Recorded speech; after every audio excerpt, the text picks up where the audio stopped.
Now it's time for another Tax Talk segment by the offices of Manjit Singh CPA PC in Falls Church, Virginia.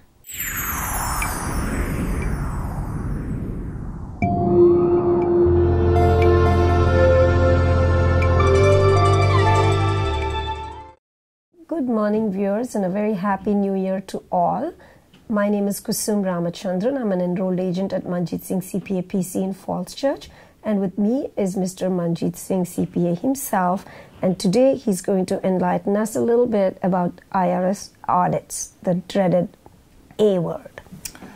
Good morning, folks, and a happy new year. And at the beginning of the year, we start with the most dreaded word, audits. And as you have heard from a lot of other people and possibly even seen it, that the IRS has ramped up the audits of individuals and small businesses.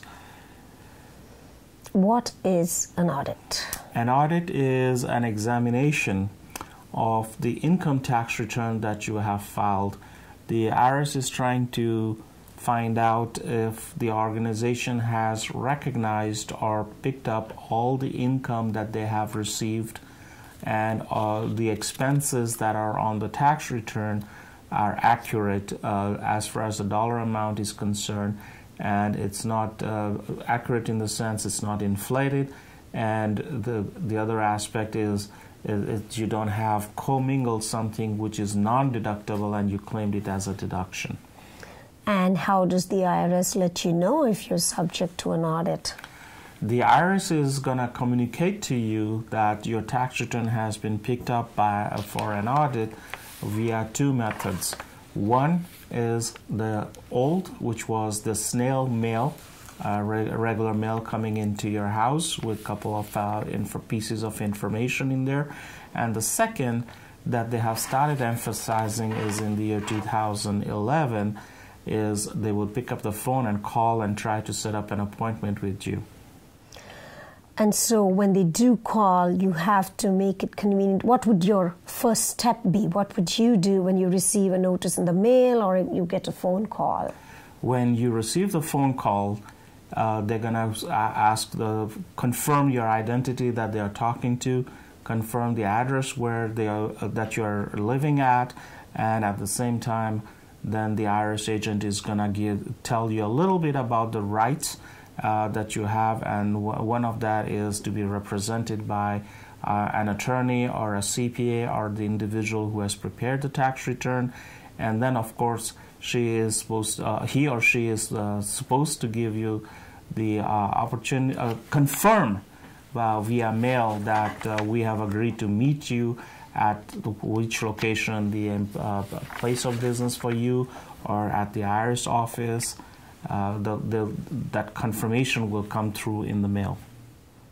This might be a good time to let our viewers know about the rights that they have during an audit too, which is, their privacy and confidentiality being maintained, they're being entitled to courteous service, and so on. Do you want to elaborate on it? Before I elaborate on the responsibilities and the obligations that you have, I'd like to mention something here first, that the various kinds of audits that are there. Okay. And I'm going to throw the ball in your court. What kind of audits are there, Kusum? The face-to-face ones, which they used to in the past do, dig into your records, look at every last thing, was a really rigorous kind of an audit. But sometimes now they look at the information that you have submitted on a personal tax return. And if you have not reported everything, if you omitted, for example, a stock sale, then that's just a correspondence audit, and you have a chance to let the IRS know, pick up the missing information you may have not had. For example, especially in the case of stock sales, they are going to assume that all the money that you got is a gain unless you can establish otherwise and tell them what you paid. You might actually have had a loss and omitted to claim that. So that's the less rigorous kind of an audit. I'd like to give you an example here. There was an individual who had a restaurant in Richmond, and he unfortunately was not able to make it. So his tax return was examined because there was a huge loss on the tax return, Schedule C, the business return. The way he was contacted was a telephone call in April, and when he contacted our office, I indicated to him that this is the first time I heard that the IRS agent is trying to seek an appointment by calling, because you know these days there's so much fraud going around and people scaring each other by saying this is the Internal Revenue Service calling. So I told him not to do anything till he receives a letter in the mail that actually does the appointment setting, and that letter was received after 30 to 35 days. Once the letter was received, the letter would indicate, if it is a business audit, the letter would indicate what aspects of the tax return is being questioned. Schedule C, income verification. They have some thresholds. They will look at the amount of expenses that you have, whether they were questioning it or not. If they're questioning it, that they will tell you to bring in the associated receipts, expenses, documentation, how you paid for it, things like that. And at the same time, the IRS agent these days are emphasizing, if you are in a business, that you are not stretching a hobby activity into a business. They will emphasize that they would like to tour the facilities. They would like to come and visit you at your place of business, all to verify that you legally are in business and not just putting some numbers on Schedule C and claim a loss to reduce your expenses. Kusum also mentioned some correspondence audit. Correspondence audit are the area where you have missed putting information on your income tax return.